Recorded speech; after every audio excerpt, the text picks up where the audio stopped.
안녕하십니까, 박사입니다. 트럼프의 무역 전쟁이 점입 가경입니다. 그는 돌연 세계 75개 국가에 대해 상호 관세 10%만 유지하고 보복 관세에 대해서는 90일 동안 유예하겠다고 발표했습니다. 그리고 중국에 대해서만 최대 125%의 관세 보복을 하겠다고 말했습니다. 중국이 미국에 대해 84%의 맞대응 보복 관세를 발표하자 대들지 말라면서 한 놈만 패겠다는 방침입니다. 혹자는 이를 두고 미국이 기싸움에서 이겼다고 평가하지만 결코 그렇지 않습니다. 트럼프는 관세 부과 대상 국가들이 적극적으로 자신에게 접근해 거래 성사를 요청하고 있다고 말했습니다. 트럼프는 시진핑이 자신에게 굴복해 먼저 전화를 걸어주기만을 바라고 있습니다. 그러나 기다리는 전화가 올 리는 없습니다. 중국은 미국에 맞서 끝까지 싸우겠다는 결심을 굳혔습니다. 그런데 전체 그림을 보면 트럼프는 전 세계를 가지고 놀고 있습니다. 거래 기술이라고 포장은 하지만 관세에 대해 조변 섞게 하면서 어제 했던 말을 오늘 바꾸고 있습니다. 당장 미국이 두려워 많은 나라들이 트럼프에게 굴복하는 것 같지만 미국은 신용을 잃고 있습니다. 트럼프와 벤스는 오만하기가 그지없습니다. 트럼프는 각국 국가 정상들이 모두 자신의 비율을 맞추면서 거래를 간청할 것이라고 말했습니다. 트럼프는 여기서 키스 마이 애스란 저속한 표현을 사용했습니다. 또 부통령인 벤스는 미국이 중국의 페전트, 촌놈으로부터 돈을 빌려 그 촌놈들이 만드는 물건을 구매해왔다고 중국을 모욕했습니다. 참고로 페전트는 소작농이나 중세 농노를 지칭하는 뉘앙스가 강합니다. 파머도 아니고 페전트라는 단어를 쓴 것은 인종차별적 의도가 담겨 있습니다. 미국은 또 그린랜드를 100% 뺏을 것이다. 캐나다는 미국의 51번째 주다. 타이완은 미국으로부터 반도체 칩 사업을 훔쳐갔다는 등의 말도 서슴지 않고 있습니다. 지금 중국 네티즌들의 반미 민족 정서는 대단합니다. 모택동이 6.25 전쟁 때 트루먼이든 아이젠하워든 그들이 원하면 얼마든지 장기전을 치를 태세가 되어 있다고 말하는 영상입니다.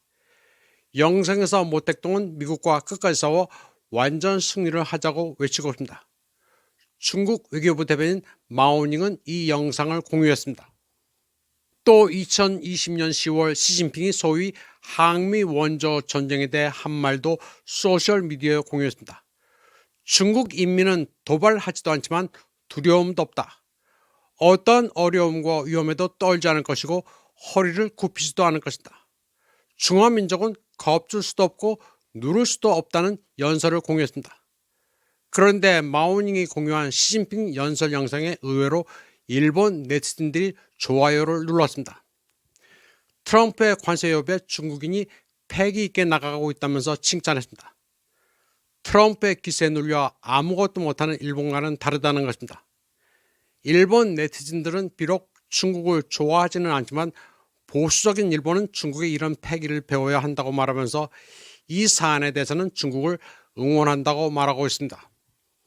중국과 일본 네티즌들은 아베 신조 총리가 살아생전에 트럼프에게 한 말도 회상했습니다. 아베 신조 회고록에 따르면 그는 트럼프의 불만에 대해 당당하게 대답했습니다. 트럼프가 일본에는 왜 미국 차가 안 팔리냐고 묻자 아베는 미국 자동차는 스티어링 휠 위치가 일본과는 정반대다. 미국 자동차 메이커는 일본 시장에 맞는 제품을 내놓지도 않으면서 덮어놓고 미제 자동차가 안 팔린다는 불만을 늘어놓으면 안 된다고 대답했습니다. 타이완의 환유 신원은 트럼프가 관세전에서 급 브레이크를 밟은 것은 미 국채가 박살나고 있기 때문이라고 분석했습니다. 시장에서는 시진핑이 7천억 달러가 넘는 미 국채를 청산하라는 지시를 할 것이라는 소문도 있습니다. 중국은 지속적으로 미 국채를 팔고 있습니다. 2008년부터 2019년까지 중국은 미 국채 최대 보유국이었지만 지금은 많이 팔아치운 덕에 일본이 미국의 최대 국채 보유국입니다. 2024년 미국의 국채 이자 지출은 정부 수입의 23%를 잠식했습니다. 미 국채는 미국의 아킬레스건입니다. 시장에서는 미국이 100년 동안 국채 이자율을 제로로 하는 방안을 고민 중이라는 얘기가 나옵니다. 미국이 대외적으로 진 빚에 이자를 내지 않고 퉁치겠다는 것인데 발상 자체가 황당합니다. 사실 무역 전쟁의 근본 원인은 미국이 만들어낸 것입니다. 대부분의 미국 다국적 기업들은 값싼 노동력이 풍부한 중국과 기타 동남아시아 국가에서 제품을 생산했습니다. 미국의 금융과 중국의 생산 자원을 결합한 소위 노동 분업의 직영학적 프로젝트는 차이메리카라고 불렸습니다. 그리고 이런 발상에 이념적 영감을 제공하고 집행한 이는 헨리 키신저였습니다. 다국적 기업은 값싼 노동력을 활용해 제품의 한계성을 높일 수 있었고 세금이 없는 해외 지역에 수익을 숨겨 기업 경영을 능숙하게 구조화할 수 있는 기회도 얻었습니다. 그리고 그들은 가장 비싼 주식시장인 뉴욕 증권거래소에서 자사 주식을 매각해 자본금을 부풀렸습니다.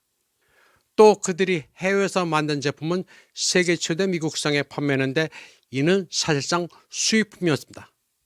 따라서 월가 은행이 주된 지배주주인 다국적 기업들은 이런 계획으로 엄청난 돈을 벌었지만 미국 재무부는 그렇지 못했습니다. 이제 트럼프는 이 불균형을 최소한 0으로 만들려고 노력하고 있습니다. 중국은 생산량 일부를 잃게 되고 다국적 기업은 미국에 관세를 내야 하기 때문에 비용이 발생합니다. 그러나 현재 중국, 베트남 등지에서 수입되는 소비재 가격이 상승하는 것은 미국 시민들에게는 불가피한 일입니다. 따라서 미국민의 실질 소득이 감소할 가능성은 매우 큽니다. 이런 상황은 좌파 리버럴과 글로벌리스트에 의해 확실히 악용될 것입니다. 그들은 월가의 돈을 이용해 다가올 재앙에 대해 떠들고 정보 히스테리를 부추기고 훨씬 더 큰 규모의 시위를 조직할 것으로 예상됩니다.